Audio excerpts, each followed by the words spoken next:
छात्रों, आज हम संस्मरण विधा पर चर्चा करेंगे। संस्मरण एक नवीन आधुनिक गद्य विधा है। संस्मरण शब्द स्म धातु में सम उपसर्ग तथा ल्युट् प्रत्यय के योग से बना है, जिसका अर्थ है सम्यक स्मरण। सम्यक का अर्थ है आत्मीयता पूर्वक। संस्मरण में आत्मपरकता अधिक होती है। अब हम संस्मरण को जानने के लिए संस्मरण की कुछ परिभाषाओं को जानेंगे। विभिन्न विद्वानों ने संस्मरण की परिभाषाएं दी हैं, जिनमें से प्रमुख परिभाषाएं कुछ इस प्रकार हैं। सबसे पहले हम हिंदी साहित्य कोश की एक परिभाषा देखेंगे। हिंदी साहित्य कोश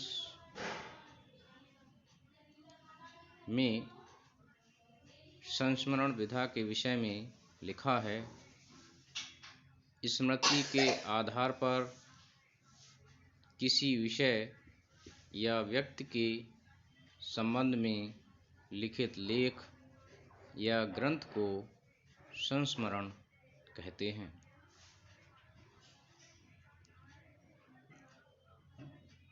इसके बाद डॉक्टर नगेन की परिभाषा को देखेंगे। डॉक्टर नगेन ने इस विषय में लिखा है, संस्मरण स्मृति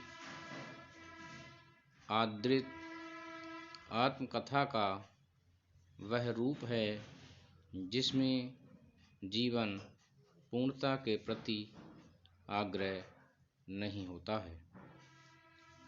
नगेन जी का यह मानना है कि संस्मरण आत्मकथा के रूप में लिखे जाते हैं, परंतु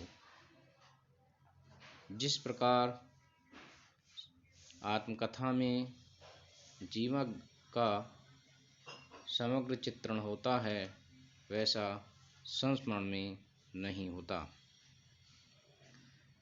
संस्मरण में जीवन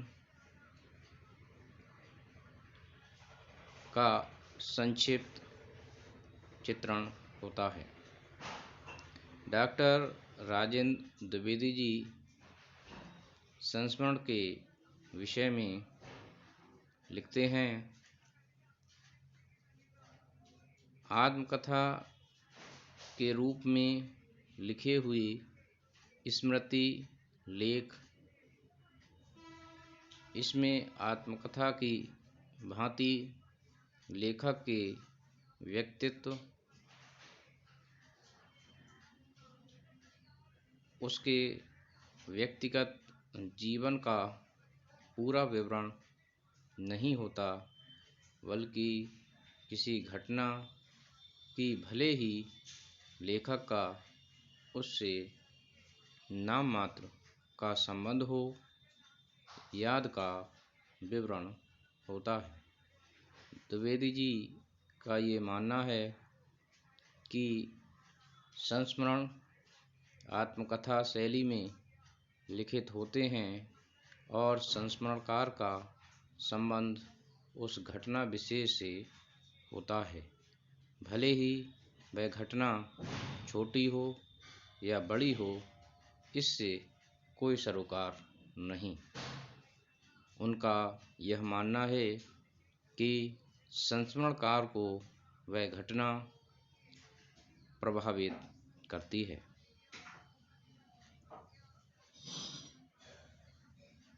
उसके बाद ही वह उसको लिखने के लिए तत्पर होता है।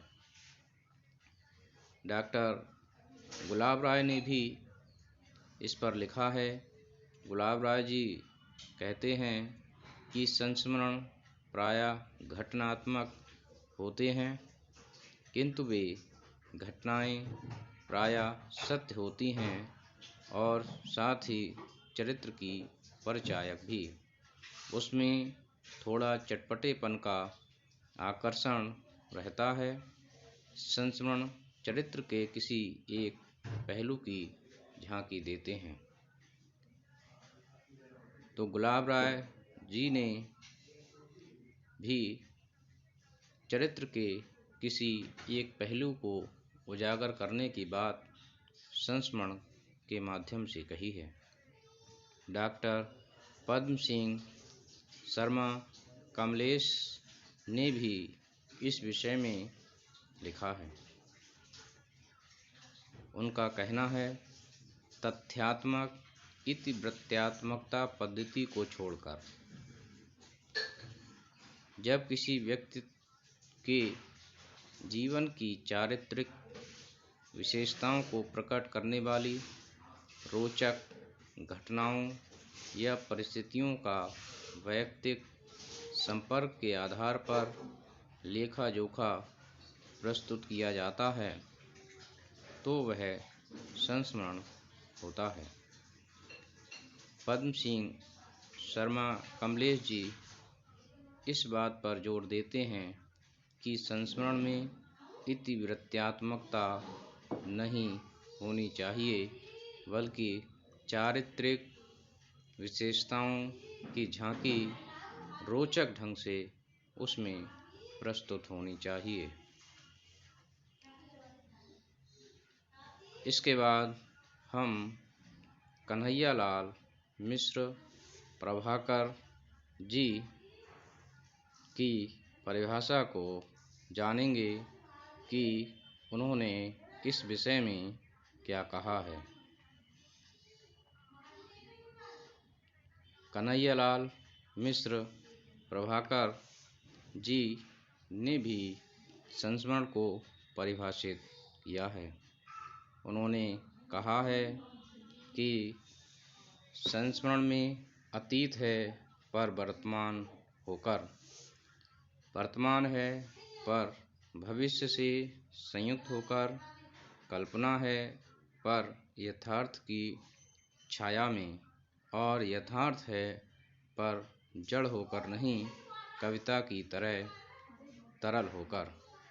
संस्मरण चिर अतीत होकर भी नूतन युग का नया दान है, प्राण प्रशस्त अमोद और अजय साहित्य शास्त्र है। तो इस प्रकार से कन्हैयालाल मिश्र जी ने इसको परिभाषित किया है। अब हम कुछ और परिभाषाएं देखेंगे, जिनमें डॉक्टर गोविंद त्रिगुणायत की परिभाषा भी महत्वपूर्ण मानी जाती है। डॉक्टर गोविंद त्रिगुणायत जी ने लिखा है कि भावुक कलाकार जब अतीत की अनंत स्मृतियों में से कुछ स्मरणीय अनुभूतियों को अपनी कोमल कल्पना से अनुरंजित कर व्यंजनामूलक शैली में अपने व्यक्तित्व की विशेषताओं को विशिष्ट रोचक ढंग से यथार्थ रूप में व्यक्त कर देता है, तब उसे संस्मरण कहते हैं। डॉक्टर कृष्ण कुमार शर्मा जी भी इस विषय में लिखते हैं। आपने लिखा है, अनुभूति की कलात्मक अभिव्यक्ति कला के माध्यम से संस्मरण में होती है। इसमें संस्मरणकार के वे क्षण होते हैं जो उसने स्वयं जिए हैं। इस प्रकार अनेक विद्वानों की परिभाषाओं को हमने देखा। अब हम संस्मरण के तत्वों को जानेंगे कि इसमें कौन कौन से महत्वपूर्ण तत्व होते हैं। संस्मरण में सबसे पहला तत्व वर्ण विषय होता है। वर्ण विषय वह तत्व है जिस के विषय में संस्मरणकार लिखता है। संस्मरण का दूसरा तत्व वैयक्तिकता होता है, क्योंकि संस्मरणकार अपने संस्मरण में व्यक्तिगत अनुभूतियों के विषय में ही लिखता है।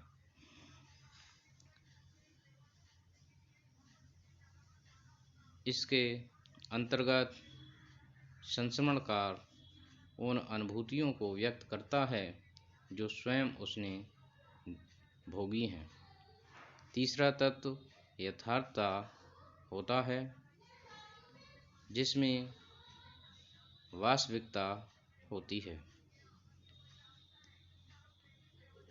संस्मरणकार जिस व्यक्ति या घटना से प्रभावित होता है उसका वास्तविक वर्णन स्मृति के आधार पर करता है। चौथा तत्व पात्र और चरित्र चित्रण होता है। इसके अंतर्गत संस्मरणकार जिससे प्रभावित होता है उन पात्रों की चर्चा करता है, साथ ही उनके चरित्र चित्रण की भी चर्चा करता है। इसके साथ ही पांचवा तत्व है वातावरण एवं परिवेश।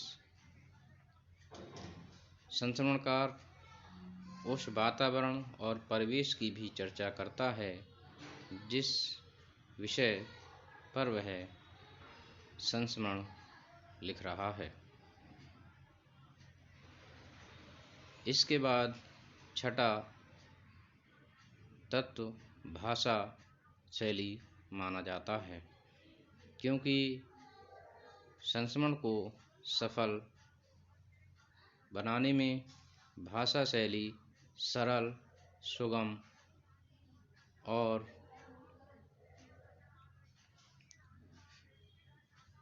प्रांजल होनी चाहिए। सातवां तत्व उद्देश्य होता है। संस्मरणकार का इसमें निश्चित ही कोई न कोई उद्देश्य छुपा रहता है। तो आज हमने संस्मरण का अर्थ, संस्मरण की परिभाषाएं तथा संस्मरण के तत्व आदि के विषय में जाना। तो मैं समझता हूँ छात्रों, आपने इसको निश्चित ही समझा होगा। धन्यवाद।